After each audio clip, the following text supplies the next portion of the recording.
Hello, everyone. I am here now to open up a new chapter in the content that I am creating, and a new chapter in my life, who I am as a man, and who I am going forward in service to the world. The direction of this channel will be focused more on still men's work, me sharing my journey into growing into the fullness of a man and what I've learned along the way. But also, we're going to be focusing on what core values are going to be needed in the world moving forward. Specifically, community, humanity, connection to nature, purpose, service, focus, centeredness, spiritual growth. All these things are going to become very relevant in the coming years as we go through this AI transformation that humanity is going through. And that's part of what this channel will be focusing more on as well, is helping people navigate, as I navigate, as we all navigate, this tumultuous time. No one knows how to prepare for this future. No one knows what this future exactly will feel like, but we can look into the writing on the wall and know what we're going to know, some sort of semblance of what is going to be happening and changing within us and external to us.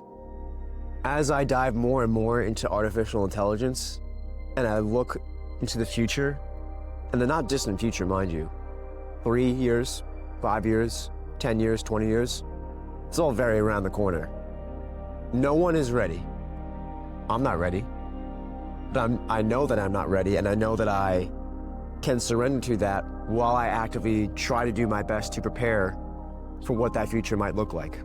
The whole concept of going to college and working a job and clocking in and out and then going home to relax or distract ourselves or to go into whatever addiction we want to go into, we've built this hyper compartmentalized, cold, mechanistic, rigid world that we've been living in for the past 100 years, to be quite honest, ever since the age of the Industrial Revolution and the end of the World War II.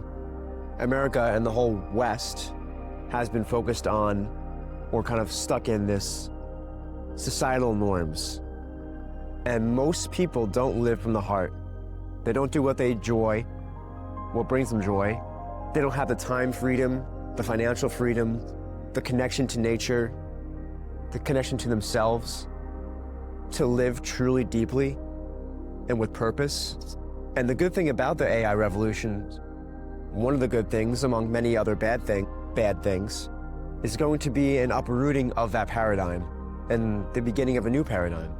And for many people, that's going to be extremely frightening, disorienting. People will cling desperately on to the old paradigm, for better or for worse. And for some people, they will see it as an invitation to step into something greater. There will be hardship, financial hardship, economic hardship, and it's going to be a rough ride. And it could really go to shit, and we could all fucking die for all I know. And I used to be afraid of that, but now I just see beauty in that. Beauty in being present and trusting in humanity's divinity and God's plan. So without getting too much into that, this channel will be focusing and elaborating more on what I mean by the change that we're going to go through. The most important thing moving forward, and I'm begging everyone and anyone who is here listening to this channel, that this is very important. I am not important, but the message I have to deliver, I believe, is extremely important. And that is that if you don't do the work right now, if you don't stop distracting yourself right now, if you don't wake up right now, you're probably not going to make it to that other side. And what do I mean by that? Yeah, sure, you might live physically, but your soul will be crushed. You will live in fear. You will not live in joy. And I don't say that to scare you. I just say that to put it out there and to wake people up. Most jobs will be replaced. You will not be able to find a job in the upcoming years. 3 years, 5 years, 10 years. As the years go by, more and more jobs will be replaced. And what will you do when all you've been doing your whole life is trying to get money to finally go home and distract yourself from the suffering that your life is, from having to labor and slave for the money that you need to live and survive, what will you do when that's taken away from you? Some people beg and plead that they want that they don't want to work. But let me tell you something, when you are sitting alone and you have nothing to do but face yourself, we'll do anything not to do that. We'll go to drugs, entertainment, gambling, whatever your vice is. Don't let that be you. You need to prepare right now, before that happens, as it's happening. What do you need to do? You need to connect to your heart. You need to heal your traumas. You need to step into the fullness of what it is to be a man. And if you're a woman, step into the fullness of a woman. The time is now, for our children, for our future, for humanity's sake, for your soul's sake. The upcoming paradigm of reality will hand you a mirror, and you will be forced to look at it. And if you have not done the work, you will writhe in pain and suffering and do anything not to look at it. But if you've done the work, you can look yourself in the mirror and move forward bravely in this new world that we're going through, and be a leader, and be a powerful change for good, and bring this new paradigm of connection, community, joy, humanity, service, nature, things we've all been disconnected from in this world. Paradoxically, we have an opportunity to come back to that in this new AI revolution. But we need to do the work right now. We need to prepare for that right now. And that's what this channel will be moving forward, is guiding you through that, as I guide myself through that, my family through that. And so we're all on the journey together. Let's make the world a better place. Now, having said all that, the reason why I finally dove back into content, and I've been running away from doing that and stepping into the fullness of my service in the world, is because of all these things that I've been going through. And that's why I stand firmly here, where I am right now, delivering this message, because I just came back from a men's retreat that absolutely changed my life. And the boy that was in me, any residual shyness, insecurity, unhealed boyhood trauma, I have left behind. And it's my goal to help others do the same, because it's more important than ever. So, with that, this video will be the 5 things I learned on this retreat. Perspective. Life is meant to be lived on the edge. The pain of not changing is far worse than the pain of growth. The pain of change keeps us small because it's hard to face ourselves. It's hard to be the man that we need to be. It's hard. We actually have to do the inner work. We actually have to face our shadows. Admit to ourselves that we don't like all the parts of ourselves. And we will go through our whole lives not doing that. There are so many distractions in the world. Social media, gambling, sports, anything, food, you name it. There's an infinite amount of distractions. And it takes a real man of courage to disregard all those distractions and go all in for yourself. And to actually face those fears. Invest in yourself. Go on a men's retreat. Go on that healing ceremony. Take that risk. Go to Alcoholics Anonymous. Admit you're weak. Admit you need help. That is true strength. And so the pain of not growing, the pain of not doing that, is far worse than all the pain of going through that. The pain of being on your deathbed and looking back at your life and realizing you did nothing, that you had this precious short time on earth and you didn't truly face your fears. You spent your whole life distracting yourself and you have nothing to show for it. That's true pain. That's true suffering. Don't let that be you. Number 2, you must face yourself. Stop bullshitting. Admit you're afraid. Admit you're a failure. Admit to yourself that you don't like yourself all the time. All that is hitting is causing inaction and self-sabotage. One of the most powerful experiences we did was hold a literal mirror and look at ourselves in the mirror. We always tell ourselves, take a hard look in the mirror. No, literally do that. Take a hard look in the mirror with other men holding you accountable and holding the space for you to do that. And say all the negative things you've been not admitting you say to yourself, but do, and let it all out. Instead of running from that and trying to force positivity onto your life when you deep down don't feel that positivity. It's better to be genuine. It's better to hold that space with the intention of letting all that energy out and go and not deceiving yourself, with the intention of facing that with courage, knowing it hurts, but doing it anyway. If you do that, then you can clear that out, to clear out space in your life, to foster the true positivity and the true change that you've been trying to do, but you're trying to force it. You need to clear all that out. It's almost like you need to do a controlled burn, like a forest fire, in order to leave space for new vegetation to grow and to allow new life to grow within you. Number 3, this is a good one. Focus. It's okay to take breaks.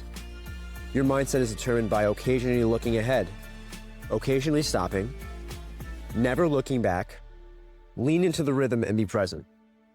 If you're trying to climb a mountain and you're looking up at the top of the mountain, the weight of that disparity will always weigh on you as you look up, and it will make it infinitely harder for you to even want to take a step. Because what's the point of one step when you're so far away? I know a lot of us can relate to that. And it's okay to look ahead, and it's necessary to look ahead to gauge where we're at sometimes. But don't linger there looking ahead and getting overwhelmed. Get your head down, keep grinding one step at a time, going at your own pace, pushing yourself to the edge, but not too much, so that you can pace yourself, but also not get lollygagging and going too slow. Find that rhythm, find that momentum. Take a break every now and then when it gets too much, catch your breath, and then keep going again. Don't linger. Don't linger in the breaks, and don't look back either. Don't look back till you get to the very top. Then you can look back at how far you've come. Number 4, this is another huge one. Identity shift. Embodiment is everything. At the end of the day, we won't need to do, my handwriting. At the end of the day, all we want or need to do is change our foundational core identity. So we spent all this time trying to putting these affirmations into our consciousness, say it out loud, do these meditations, do these actions that bring us closer to our goals and move the needle. But at the core of our foundation of who we are, we still feel like the same person. And that kind of alludes to back what I was saying about stop bullshitting yourself and letting all the negative stuff out. Because at the core of your beliefs, you do feel like that old person that is wounded. And you need to face that first and let that out before you can do all the things that you want to do in order to be the person you want to be. You have to shift that identity first, and then the doing becomes natural. It becomes second nature. You don't come up with excuses in your head anymore about why I should or shouldn't do these things, or I'm tired, or I've already worked so hard, or I just don't have the energy, I just don't know what to do. All the excuses that come into your head, that's all the old personality that you don't have to identify with. If you change that core identity, nothing stops you anymore. And finally, number 5, your speech as a man is everything.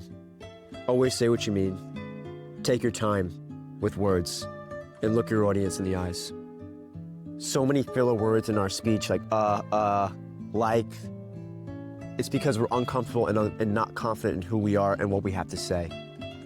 So changing that core identity comes first and is important, but actually catching yourself and being cognizant of your speech in the moment and changing that helps as well. It's okay for there to be silence and gaps in what you're saying. You don't need to fill with all words. You don't need to rush out what you need to say. Why are you in a rush? What's the point? You're only in a rush because you're insecure about what you have to say.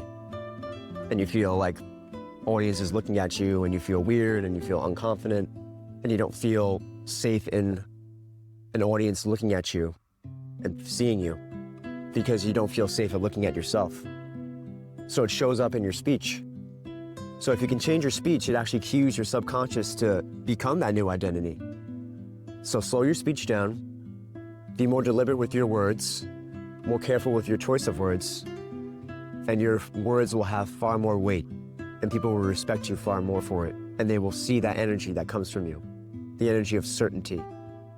Those are the 5 things I learned on this men's retreat. And I will post information on what that retreat looked like, some pictures, some shout outs to the 2 facilitators on the retreat, Oliver Palant and Mark Holman, all 2 awesome brothers. And if you're interested, follow their work as well, because they are going to be important leaders in this new revolution that we're going through. And I wish all you brothers and sisters the best. And there is much more exciting content to come. The podcast will be starting back up again. And if anyone has been following me so far, I really do appreciate you. This is early on in my journey, service, and I appreciate anyone who receives my message and takes it to heart. Much love to everyone. Take care.